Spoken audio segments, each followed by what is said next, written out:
네, 황보선의 출발 새 아침 3부 시작합니다. 부산 선거판 더 뜨거워지고 있습니다. 민주당이 박형준 국민의힘 부산시장 후보를 겨냥해서 LCT 특검과 후보 부동산 전수조사를 제안했습니다. 국민의힘은 이런 거 다 흑색선전이다. 강하게 반발하고 있습니다. 자, 김영춘 더불어민주당 부산시장 후보 연결해서 얘기 좀 들어보겠습니다. 안녕하십니까? 예, 안녕하세요. 김영춘입니다. 예, 그 민주당 지도부가 부산으로 총출동했습니다. 박형준 후보를 또 사익 추구, 거짓말 일삼는 MB 아바타 이렇게 강하게 비판하셨는데 이렇게 심각합니까? 예, 뭐 의혹이 한두 가지가 아니라 여러 예. 가지가 줄줄이 고구마 줄기 캐듯이 따라 나오니까 예. 지도부까지도 일종의 이 거짓말 시리즈에 대해서 규탄을 하고 해명을 요구하는 것 같습니다. 아, 그렇군요. 그래서 지금 김영춘 후보께서 그 박형준 후보한테 또 제안하셨다는 게 좀 또 기사가 나와 있네요, 보니까. 그 20년간 부동산 자료. 기자회견을 통해서 네네. 저와 박 후보가 국회의원 일을 시작한 게 대략 한 20년 정도 전부터입니다. 예. 그래서 20년 동안의 보유했던 부동산과 그 거래 내역 일체를 다 공개하자. 예. 그런 제안을 했습니다.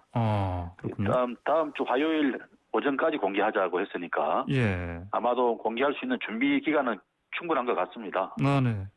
박형준 후보 쪽 혹시 반응이 좀 나오는 게 있습니까? 아직까지 반응 나온 건 없습니다. 아, 그렇군요. 알겠습니다. 자, 그래서 민주당이 이제 이 LCT도 특검으로 가자 이렇게 했는데, 왜 필요한 겁니까? LCT 특검이?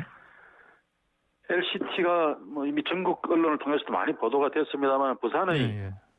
과거 대표적인 정경유착, 부패 스캔들의 상징적인 건물입니다. 예, 정경유착의 상징적인 겁니다. 건설 과정에서도 엄청난 특혜와 편법이 있었고요. 예. 단적으로 우리 국민들께서 해운대 백사장은 다 아실 겁니다. 예. 해운대 백사장가에는 60m밖에 건물을 못 지었거든요. 고도 제한이 있어서. 예. 그 미관 지구를 한꺼번에 해제를 하고 일시에 지금 올라가 있는 게 410m짜리 101층짜리 건물이지 않습니까? 예. 이런 엄청난 환경 파괴의 상징적인 어떤 흑역사 건물인데 이런 건물에 대해서 과거에 무슨 좀 구속되어 있는 과거 국회의원도 있고 예. 청와대 수석도 있고 그렇습니다만은 공무원들이나 특권층들이 많이 연루가 되어 있을 거다. 그 허가 과정이나 분양 과정에서 예. 이런 이야기들이 파다했습니다. 이런 이야기들을 이번 특검을 통해서 예. 제대로 좀 규명을 해서 지금 현재도 그 사건에 연루되어 있는 사람들, 드러나지 않았던 사람들까지 다 좀 드러내는 게 네네. 이번에 부동산 투기 문제로 분노하고 있는 국민들 의혹의 시선들을 좀 정리하고 네네. 부산에서 다시 또 이런 정경유착의 이 부동산 특혜가 일어나지 않도록 만드는 그런 요체라고 생각합니다. 아, 그렇군요. 자, 그런데 그 국민의힘 쪽에서는 이게 지금 뭐 선거 앞두고 LH 사태에 대한 물타기다 이렇게 좀 반격하고 있습니다. 이 LCT 건은 민주당이 처음 제기한 일이 아닙니다. 네. 이 LCT 안에서 자기들끼리 무슨 내부 분란이 있었는지 그 특혜 분양 명단이다라는 게 경찰에 진정이 됐어요. 예. 그래서 조사가 시작되어서 보도까지 이루어진 건데 이런 일들이 현재화되고 있는데 선거 앞두고 있다 그래서 민주당이 모른 체하고 외면할 수는 없는 거 아니겠습니까? 네. 특히 이 부동산 문제로 온 국민들이 지금 분노하고 있는 상황에서 이 문제에 대한 의혹은 당연히 제기해야 되고 진실 규명해야 되는 거죠. 그 지금 또 새로 나온 보도가 보니까 그 박형준 부인 명의 이 아파트 전 주인 아들이다 이 또 보도가 나왔던데 이거 보셨습니까? 예. 이거는 저도 어젯밤에 보고서 깜짝 놀랐는데요. 예. 이게 2015년에 그 아들과 딸이 전망 좋은 같은 나이에 예. 위층과 아래층을 나란히 분양받았다는 거 아닙니까? 예. 이거 자체도 참 이해가 안 되는 우연의 일치고요. 이게 하나하나가 20억이 넘는 고가의 아파트들입니다. 예. 그런 고가의 아파트들을 아들과 딸이 각각 분양을 매입을 해가지고 예. 이게 5년 뒤에는 또 이제 그 부모한테 아직도 대파입니다. 네. 이런 과정들 전체가 너무 석연찮고 네. 문제를 가지고 박형준 후보 측에서는 지금 이런저런 다른 뭐 개인 가정사 문제다 이렇게 이야기를 하시는데 그런 문제가 아니죠. 네.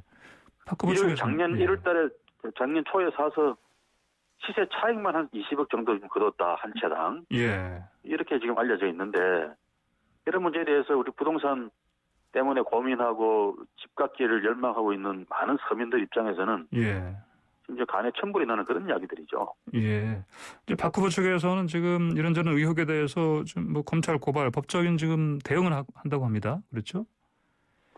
뭘 갖고 법적인 대응을 하겠다는 건지 잘 모르겠습니다. 예. 이제 뭐 예. 의혹을 제기하는 그 사람들이 네. 거짓말로 의혹 제기를 한다는 것인지. 예. 허위사실 유포 뭐 혐의 등으로 이제 고발한다고 했죠. 예. 알겠습니다. 자, 그런데요, 또 이 상황에서 또 장경태 의원이 또 사실 그 딸 입시 비리 의혹 제기했었는데 이거에 대해서 또 이제 고발 조치하지 않았습니까? 예, 고발을 예. 했죠. 예. 근데 장 의원 의혹이 좀 맞는 부분이 많이 있습니까? 보시기에? 저희들은 그 홍익대 전 예. 교수님의 김성년 교수님인가요? 그분이 이제 부산까지 와서 네네. 직접 박 후보 사무실 앞에서 기자회견을 했습니다. 네. 그러면서 자신의 말이 거짓말이면은 박 후보 측에서 고발을 하라. 라고 했는데 그분은 고발을 안 했고요. 예. 엉뚱하게 장경태 의원을 고발을 했습니다. 그래서 고발 취지도 예. 응시 자체를 안 했다라고 하지 않고 부정 청탁을 안 했다라고 하면서 고발을 했어요. 예, 예.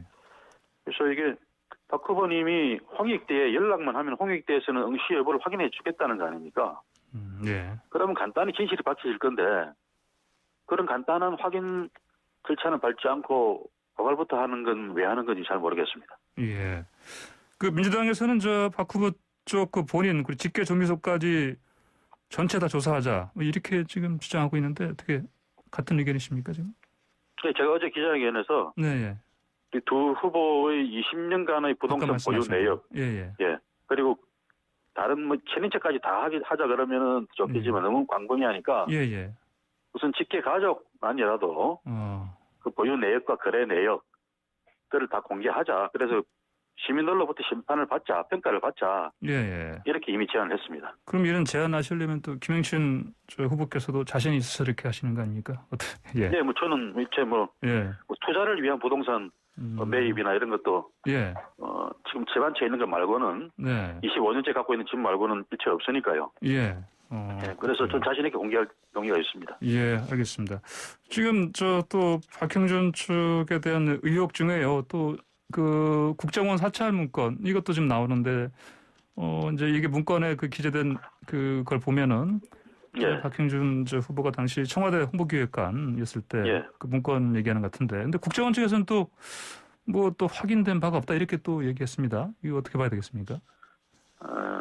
국정원이 확인된 게 없다고 하는 것은 예. 아주 구체적인 과정에 대해서 자기들이 확인해 줄 수가 없다는 이야기죠. 예. 그 문건이 청와대 홍보기획관실에서 요청해서 만들어진 문건이라는 것은 국정원도 인정을 하고 있는 거죠. 예. 예, 알겠습니다. 근데 국정원이 지금 공개한 게 이게 그 작년에 대법원 판결로 피해 당사자가 공개 요구를 해서 문건이 공개된 거 아닙니까? 예. 이 문건은 새로 만들어진 문건이 아니라 10년 전에 이미 만들어진 당시의 문건입니다. 예. 그 문건에 청와대에서 요청을 해서 작업이 이루어졌고 그런 내용들이 다 그 문서에 찍혀 있습니다. 예. 청와대 홍보기획실 요청이라고요. 이런 문제에 대해서 박 후보는 나는 모르는 문건이라고 해버리면은 국정원이 문서를 조작했든지 아니면은 박 후보가 전혀 모르는 상태에서 밑에 직원들이 그냥 국정원에다가 요청을 해서요. 예. 이루어진 일인지 둘 중에 하나인데 설령 직원들이 요청해서 이루어졌다 하더라도 그러면 홍보기획관이 완전히 허수아비 무능한 기획관이었다는 건데 그것도 있을 수 없는 일이고요. 예. 청와대 메커니즘상 그럴 수도 없는 거죠. 그래서 예. 이 문제는 박형준 후보의 해명이 도무지 인정되지 않는, 납득되지 않는 그런 해명이라고 생각합니다. 알겠습니다. 자, 그런데 일부 뭐 언론에서는요, 이게 민주당이 이렇게 이제 총출동해서 박형준 후보 측에 대한 의혹 계속 부각시키고 하는 이거 자체가 이제 부산 선거 필승 카드로 얘기했던 가덕 신공항 이게 좀 사실 효과가 좀 떨어지니까 그런 거 아니냐 이렇게 분석하기도 합니다. 좀 일리가 있습니까? 네, 그렇게 볼 건 아니죠. 어떤 후보든지 간에 공인으로서 거짓말을 하고 있는지 예. 또 국민들 입장에서 도저히 받아들일 수 없는 그런 문제들에 대해서 모르쇠로 일관하거나 예. 그렇게 해서 진실을 외면한다 그러면 그거는 안 되는 일이죠. 공인으로서 자격이 없는 거 아니겠습니까? 예. 그 부산시장 340만 우리나라 제2의 도시의 시장이 되겠다는 사람이 이런 공개 검증을 무슨 뭐 선거 공세다 뭐 이렇게 몰아친다는 것은 있을 수 없는 일입니다. 예. 당연히 받아야 될 검증이죠. 예. 알겠습니다. 자, 그러면 이 부산 가덕 신공항 그 김영춘 후보님의 공약에서 지금 했던 예. 중요도는 어떻습니까? 이게? 제가 출마할 당시부터 예. 가덕도 특별법이 안 되면 제가 출마를 안 하겠다고까지 이야기했던 사람입니다. 예. 다행히 민주당이 총력을 경주해서 2월 달에 통과가 되었습니다. 그런데 네. 조기 착공이 중요합니다. 부산에서는 예. 2030년 세계 엑스포를 유치하겠다라고 지금 준비를 하고 있는데요. 예. 그래서 29년까지는 공항을 완공을 해야 되는 일정인데 예. 그러자면은 무엇보다 조기 착공을 해서 29년까지 완공하기 위해서는 속도전을 펼쳐야 됩니다. 예. 이런 일들을 현재 문재인 정부나 민주당 지배의 국회와 아주 협력적인 그런 관계 속에서 이루어져야 되는데 예. 지금 야당 시장이 되어 갖고서야 이런 속도전이 가능하겠느냐. 네네. 역시 여당 시장이 되어야 힘있게 밀어붙일 수 있는 게 아니냐. 그런 차원에서 조기 착공을 제1의 목표로 세우고 있습니다. 예, 알겠습니다. 그 2030년 세계 엑스포 유치 이건 어떻게 하시는 겁니까? 23년 내후년에 예. 결정이 됩니다. 네. 부산의 경쟁도시가 러시아 모스크바나 네. 또 캐나다 토론토 같은 도시가 예정이 되는데 네. 다 큰 도시들이죠. 이런 도시들과 경쟁해서 이기려 그러면은 부산시와 중앙정부가 합심해서 또 민간까지 합심해서 총력전을 펼쳐야 됩니다. 예. 그래서 우리 부산에서는 또 민주당에서는 현대자동차 정의선 회장이나 SK텔레콤의 최태원 회장 같은 분들을 민간 추진위원장을 모셔서 예. 민간 합동 체제로 유치전을 펼쳐보자 이런 지금 준비를 하고 있습니다. 예. 그렇게 이제 그러면 2030년 세계 엑스포 유치가 만약에 되면 또 경제자유구역 또 설정 이것도 큰 이슈 아닙니까? 예, 경제자유구역은 제가 해수부 장관 시절에 이미 예. 부산 원도심 지역에도 경제자유구역 기본계획을 설정을 하도록 요청을 해놨습니다. 예. 그래서 지금 부산 경제자유구역이 인천 경제자유구역의 3분의 1밖에 안 되거든요. 예. 수도권 분들도 다 아십니다만 인천은 지금 송도 신도시 같은 경우는 상전 뺏기를 했지 않습니까? 그게 경제자유구역의 혜택을 받아서 예. 외국 자본이나 국내 자본이 많이 투자가 된 겁니다. 예. 부산의 원도심에도 그런 경제자유구역 지정을 통해서 해외 기업과 또 국내 합작 기업들의 대규모 투자를 많이 유치를 해서 예. 몰락하는 부산 경제를 한번 되살려보자. 이런 차원에서 이거는 바로 제가 시장이 되면 바로 착수를 할 겁니다. 예. 이미 산업자원부 기본 계획안에 들어가 있기 때문에 이 원도심 경제자유구역 지정 신청을 해서 예. 즉시 기업 유치 활동을 위한 활동에 그 사업에 들어가겠습니다. 예, 알겠습니다. 마지막으로 하나 여쭤보겠습니다. 부동산 관련해서요. 예. 박형준 후보도 그렇고 김영춘 후보도 그렇고 사실 그 공급 확대 쪽 말씀하시는 것 같은데 예. 김영춘 후보님은 그 박형준 후보와 어떤 차별점 뭡니까 이거 관련해서요? 제가 예. 내세운 공급책은 주로 이제 청년 예. 주택이나 네네. 신혼부부들을 대상으로 하는 그런 그 주택들의 주안점을 뒀습니다. 예. 또 그리고 사회적 약자 계층을 위한 주택도 그렇고요. 예. 그래서 우선은 그 반값 주택을 공급을 일반화해 보겠습니다. 예. 이게 서울에서는 이미 보금자리 주택인이 해서 하고 있는 건데 예. 부산에서는 시도가 안 됐거든요. 예. 그래서 이런 반값 주택, 토지 임대부 주택이죠.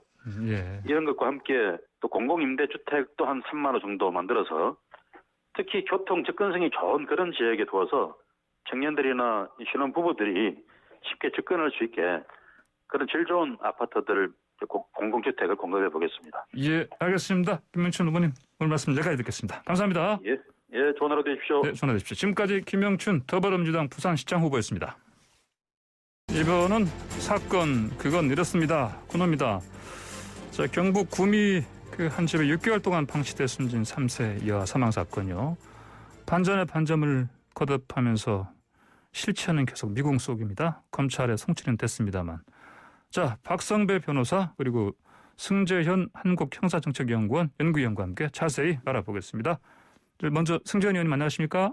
네, 안녕하십니까? 예, 박성배 변호사님 안녕하십니까? 네, 안녕하십니까? 예.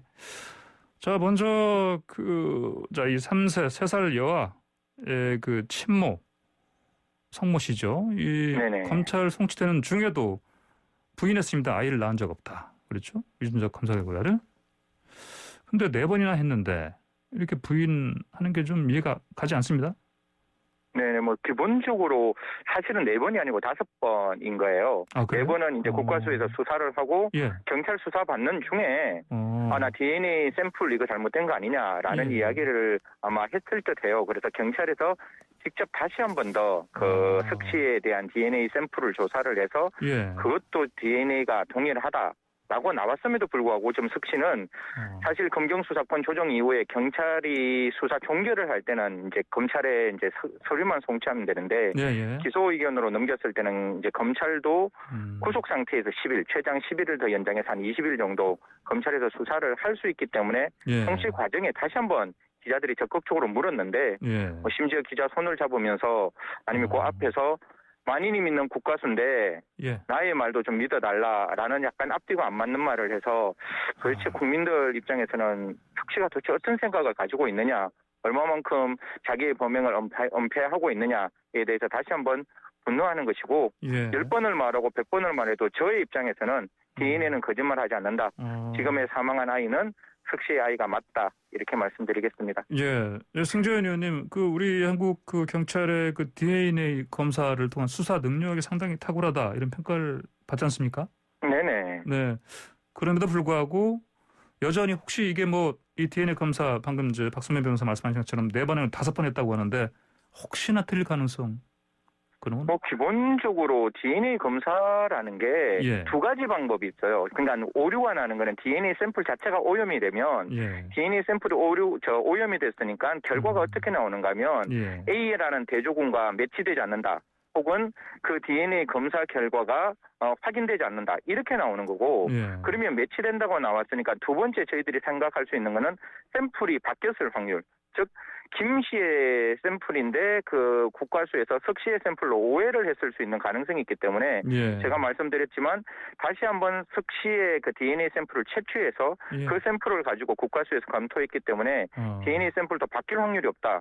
그렇게 되면 지금에 있는 DNA 검사는 모 언론에서는 전부 다 이제 석 씨의 그 김 씨를 딸로 그러고 그 아이도 지금 딸로 다 이야기를 하던데 기본적으로 DNA 검사가 오류가 날 확률은 제로다 이렇게 말씀드리겠습니다. 그렇군요. 알겠습니다. 자, 그럼 이렇게 DNA 검사 통해서 친모로 확인된 외할머니죠. 그러니까 성모 씨. 근데 출생 신고를 또 하지 않았습니다. 이것도 왜 이렇게 했을까요? 이것도 참 의문이 드는데 어떻게 들으십니까? 박성배 변호사님 먼저. 석 씨는 미성년자 약취 유인 혐의로 구속됐습니다. 네, 그렇죠. 실제로 수사기관이나 법원이 그 존재를 실제로 확인하지 못한 김 씨의 아이를 약취 유인했다는 혐의로 구속이 됐는데 DNA 검사 결과를 신뢰하고 딸 김 씨의 출산 기록이 남아 있었기 때문이죠. 그 구조가 마치 시신 없는 살인 사건과 유사합니다. 시신 없는 살인 사건은 기소가 된다고 하더라도 법정에서 치열한 공방이 이어지고 무죄가 선고되는 경우가 상당히 많습니다. 기본적으로 수사는 그림을 그려나가는 과정입니다. 일부 객관적인 정황이 확보돼 있다 하더라도 이 정황들을 엮어나가기 위해서는 당사자와 관련자들의 진술이 필수적인데 석 씨는 지금도 아이를 낳은 적이 없다고 부인하고 있는 상황이죠.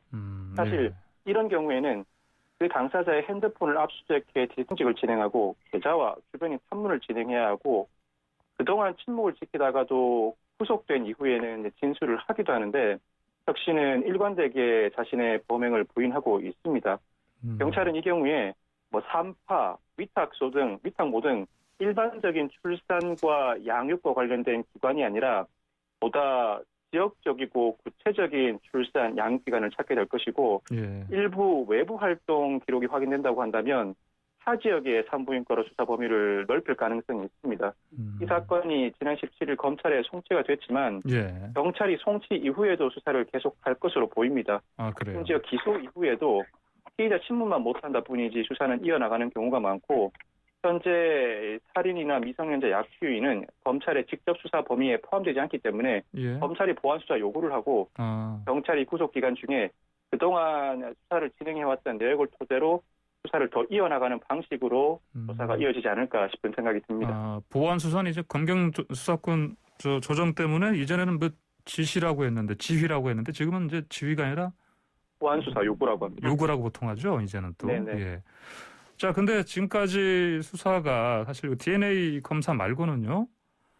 사실 뭐 석 씨 어떤 진술에 주로 의존하다 보니까 또 이렇게 진척되거나 아니면 또 어떤 우리가 보통 그 제기하는 그 의문점들 있지 않습니까? 이것들이 아직 많이 풀리지 않았거든요.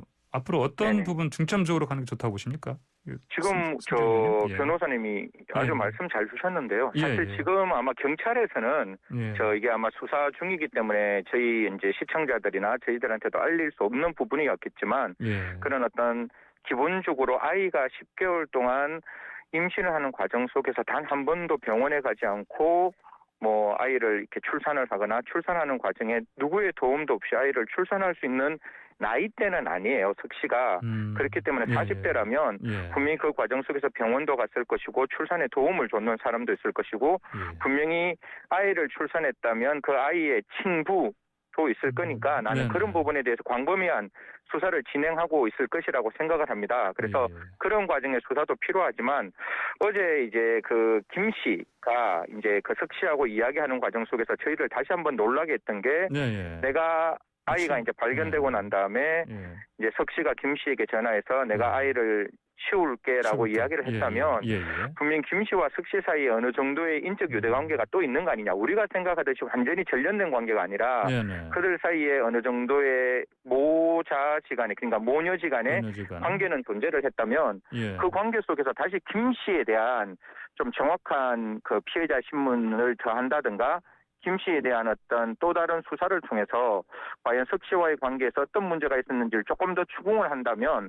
알아본다면 이 사건의 실체의 접근에 조금 더 가까이 다가가지 않을까 이렇게 생각을 합니다.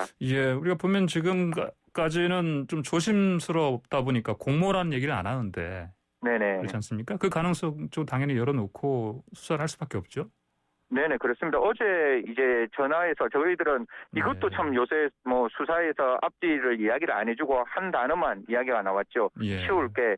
그 앞뒤의 이야기에 분명히 그렇게 나왔을 거예요. 공모를 하지 않았다면 굉장히 슬퍼했을 것이고 굉장히 힘들어했을 것이고 그런 과정에서 아이를 대상으로 말하지는 않습니다. 보통 아이가 죽었을 때 치울게라는 대상화시키는 물건화시키는 게 아니라 굉장히 아이에 대한 어떤 죽음에 대한 존엄을 이야기를 했을 건데 그런 부분이 없다 보니까 아마 경찰은 그 부분에 대한 증거 자료를 가지고 있을 거예요. 그래서 그런 어떤 증거 자료를 통해서 석 씨와 김 씨의 대질 혹은 조금 더 적극적인 어떤 두 사람의 의사 완전히 절연되지 않는 또 무엇인가에 대한 의사를 조금 고민해봐야 되는 대목이라고 어제 사건이 나왔기 때문에 조심스럽게 말씀을 드리겠습니다. 알겠습니다. 자, 아까 말씀하신 것처럼 지금 검경 수사권 조정 때문에 그 당연히 검찰에서는 뭐 친모를 직접 신문하거나 그런 수는 없는 상황이죠, 그렇죠?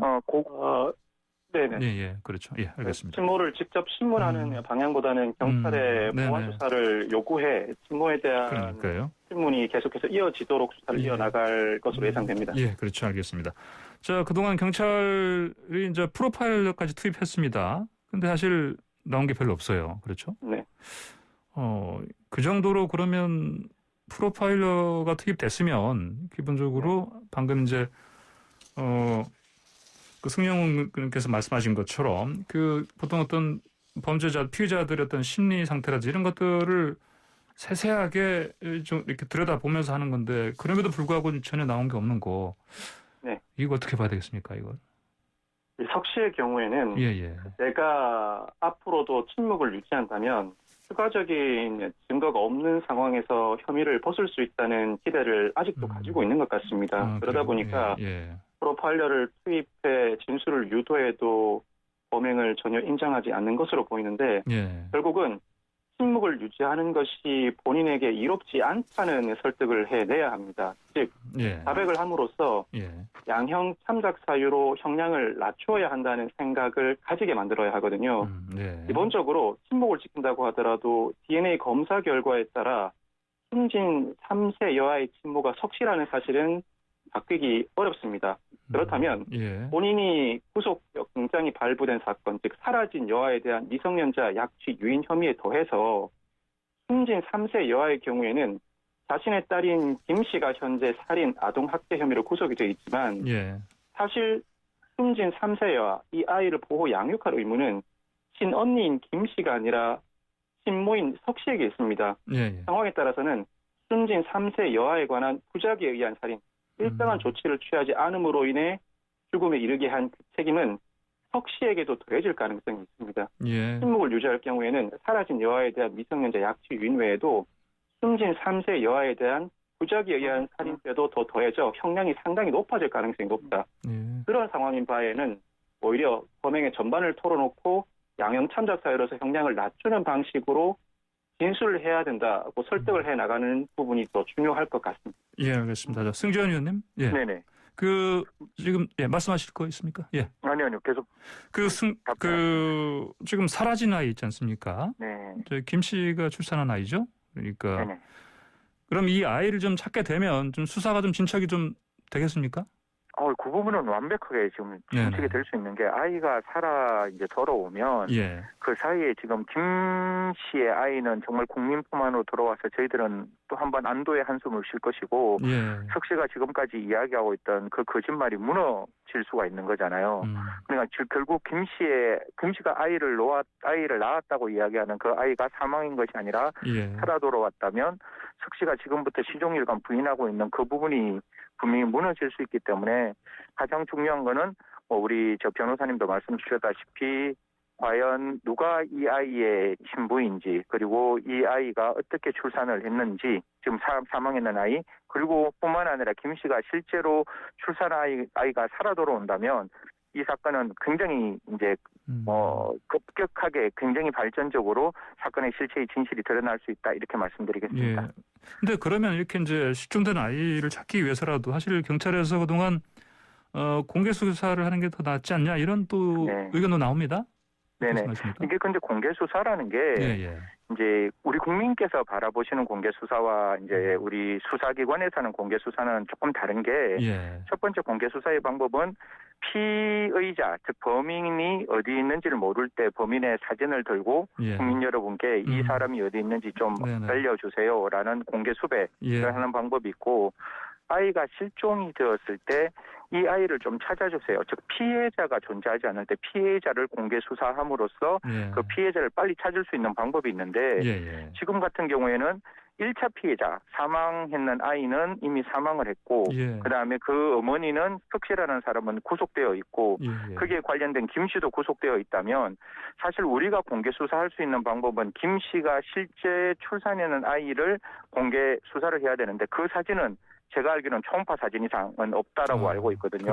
그래서 현실적으로 공개 수사하기는 조금 어려웠을 거고 뿐만 아니라 지금 석 씨의 사진을 공개하라라고 이야기하는데 언론에서도 석 씨의 사진을 공개하면 아동학대 처벌법 62조 3항에 따라서 500만 원 이하의 벌금에 해당될 수 있는 부분도 있기 때문에 물론 이 법령은 고쳐져야 하지만 현재 상황으로는 석 씨의 얼굴을 전면적으로 언론에서도 알리기가 좀 힘들지 않느냐. 사실 석 씨의 얼굴이 나오면 그 석 씨의 친부라든가 아니면 그 3파 조산원을 조금 알 수 있는 방법이 굉장히 쉽게 접근할 수 있는데 그 부분도 현행 법령상 조금 어렵다. 그래서 참 난관에 봉착해가 있다. 이런 말씀드리겠습니다. 알겠습니다. 아까 전화 통화에서 내가 치울게. 그 관련해서 그 앞뒤에 어떤 정황 관련해서 경찰이 뭔가 좀 더 확보한 게 있지 않을까요? 그거는 그건 분명하겠죠. 치울게라는 단어만 딱 나와서 분명히 그렇게 물었을 거예요. 언론에서 도대체 사체 유기 미수라는데 뭘 근거로 사체 유기 미수라고 얘기하냐라고 하니까 브리핑에서 최소한 그 사실의 진실을 이야기해 줄 수 있는 정도의 이야기로 치울게라는 이야기가 나왔기 때문에 그 부분에서 자칫 여기 미수의 혐의가 있다라고 했는데 분명히 앞뒤에 맥락은 가지고 있겠죠. 그 맥락을 저희는 알 수 없지만 좀 검찰과 경찰이 특히 이제 뭐 수사는 검찰 쪽으로 조금 넘어가는 부분도 있으니까 수사 보완 요청도 하면서 협조도 하면서 사건의 실체를 적극적으로 또 검찰은 검찰대로 배타적이고 전면적인 수사를 좀 통해서 국민들이 이렇게 답답하게 했고 사실 이 사건 보면서 처음에는 너무 슬펐고 두 번째는 너무 화났고 세 번째는 정말 이상하다라는 복합적인 감정이 있는데요. 좀 잘 좀 이렇게 사건의 진실이 좀 드러났으면 좋겠습니다. 알겠습니다. 자, 오늘 두 분 말씀 여기까지 듣겠습니다. 고맙습니다.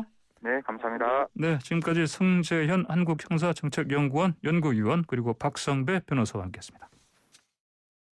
네, 홍보선의 주발사 지금 4부 시작합니다. 미국의 토니 블링컨 미 국무장관과 로이드 오스틴 미 국방장관이 동시에 방한하고 돌아갔습니다. 자, 한미 외교 국방 이른바 2+2 회담이 열렸고요. 양국 공동성명도 발표됐는데 자, 전문가와 함께 자세히 내용 좀 보겠습니다. 국립외교원의 김현욱 교수 전화로 연결되어 있습니다. 김 교수님 안녕하십니까? 네, 안녕하세요. 예, 먼저 어제 발표된 양국의 공동성명 내용 중에 어떤 부분 가장 주목해서 봐야 됩니까? 뭐 한미일 협력하다 이런 부분 그리고 미국의 인도태평양 전략 관련해서 기존에 합의했던 한국의 신남방 정책과의 협력 강화 이런 부분들은 무난하게 잘 끝난 것 같고요.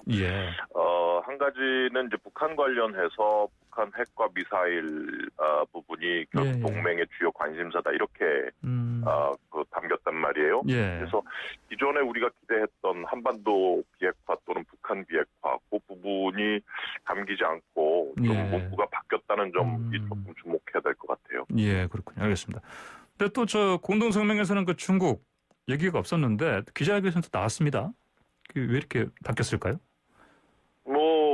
그 블링컨 장관도 오스틴 장관 즉 미국의 입장이 결국은 이번에 한국 방문하고 일본 방문하면서 분명했던 것 같아요. 한국을 방문할 때 과연 중국 얘기를 대놓고 꺼낼까에 대해서 좀 많은 전문가들이 뭐 그렇지는 않을 것이다 생각을 했었는데 역시 미국의 외교 정책의 최우선 과제, 최우선 순위에 해당하는 것이 결국은 중국 견제였다. 그것은 이번에 한국 방문에서도 뭐 여실히 드러났다고 보여집니다. 그렇군요.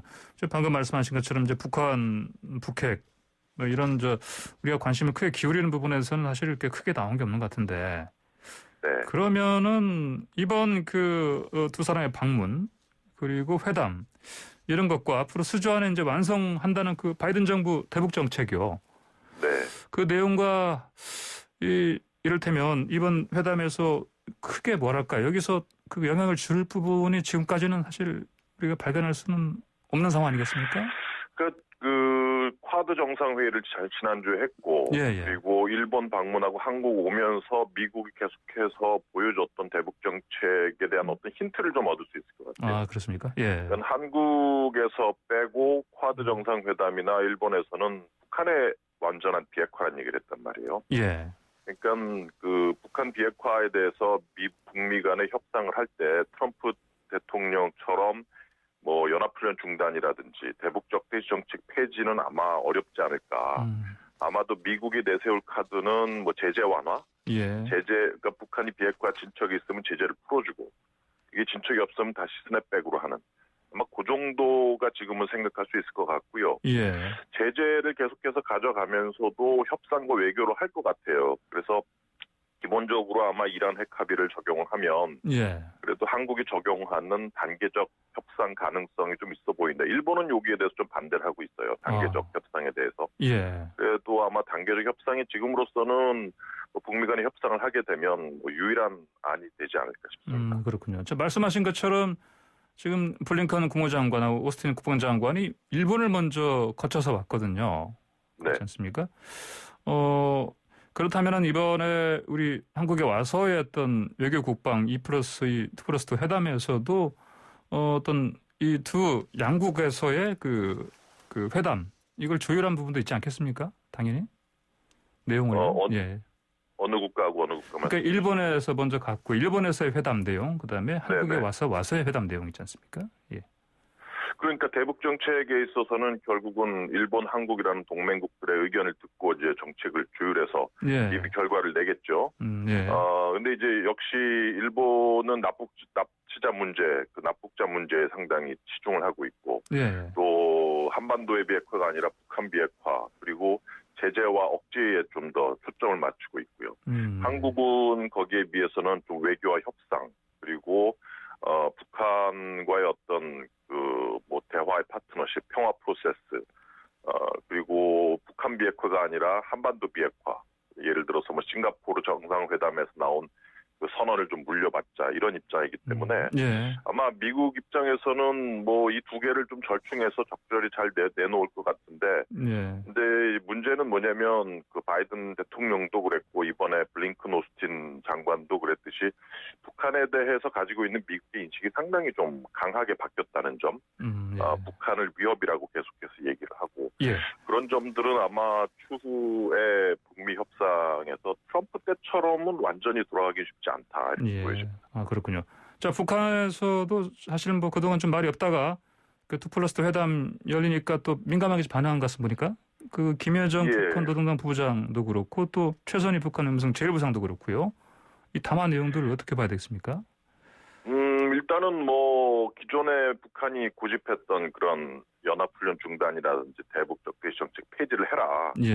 그냥 제재 완화 가지고는 대화 안 하겠다. 계속 이런 입장을 보이고 있고, 재밌는 게 그 미국이 계속해서 이미 접촉을 했다고 밝혔단 말이에요.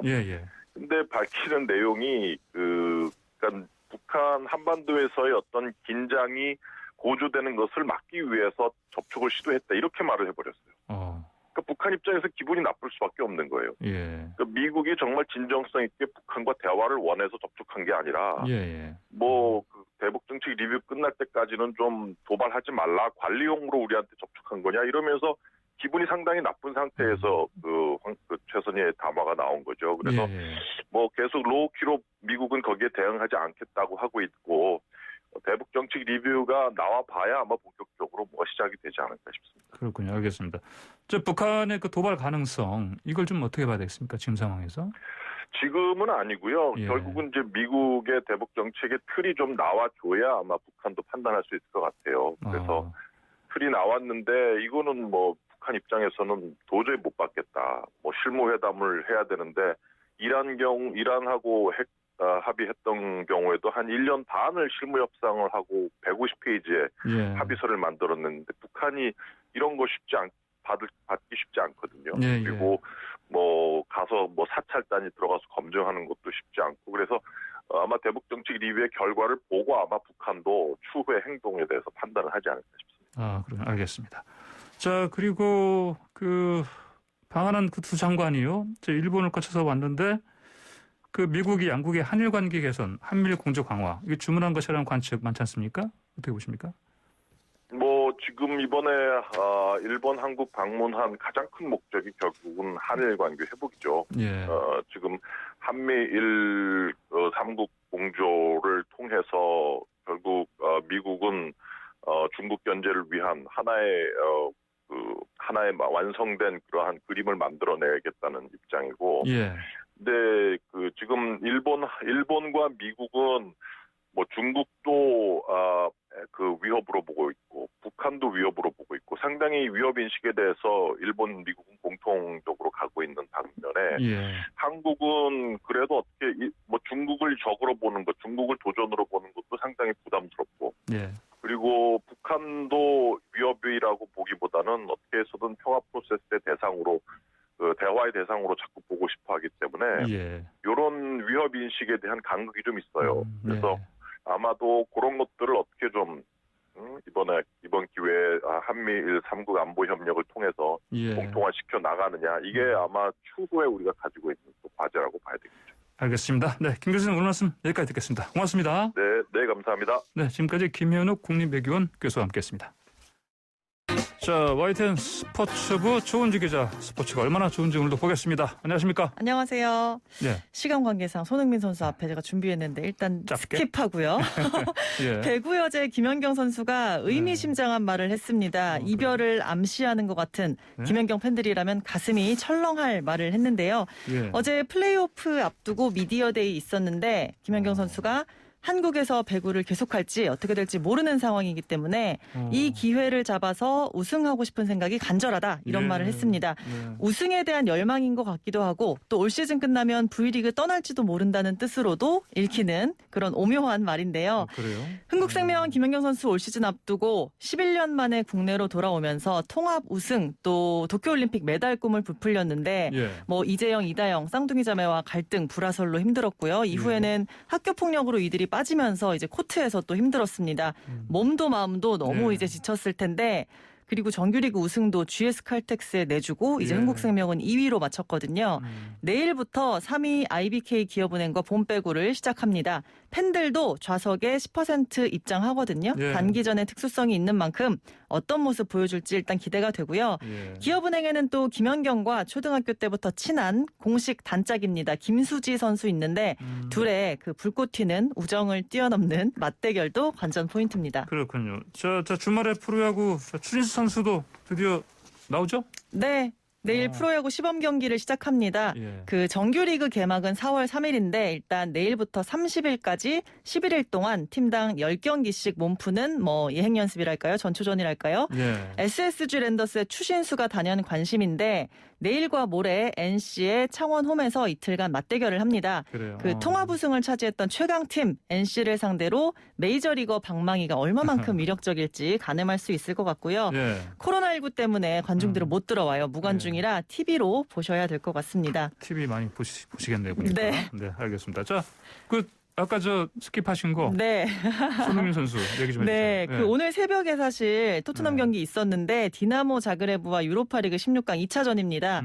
크로아티아에서 이제 원정 경기였는데 손흥민 선수가 부상으로 이제 아예 비행기도 안 탔어요. 그래서 저도 생중계를 보진 않았는데 아침에 깜짝 놀랐습니다. 0대 3으로 졌더라고요. 아이고. 근데 1차전에서는 원래 그 2대 0으로 이겼어가지고 한 골 차로 저도 8강에 갈 수 있는 건데 이렇게 뒤집혔어요. 그래서 그 끝나고 나서 이제 모리뉴 감독이 또 독서를 했더라고요. 자그레브 선수들은 그라운드에 피땀 에너지를 남겼고 결국에 행복의 눈물을 흘렸는데 우리는 뭐냐 이런 거죠. 그러면서 축구의 기본은 태도인데 토트넘 선수들 기본이 안 됐다 이런 독설과 동시에 좀 유체이탈 같기도 한 그런 얘기를 했습니다.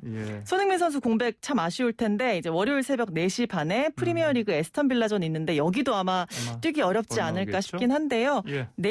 오늘 내일 중에 해가지고 한일전에 손흥민 보낼지 말지 토트넘이 공문을 정식으로 보낸다고 하니까 그거 봐야 되겠네요. 네. 알겠습니다. 오늘 얘기 여기까지 듣겠습니다. 감사합니다. 감사합니다. 네, 지금까지 YTN 스포츠부 조은지 기자였습니다. 네, 황보선의 출발새 아침 금요일 순서 여기서 마칩니다. 감사합니다.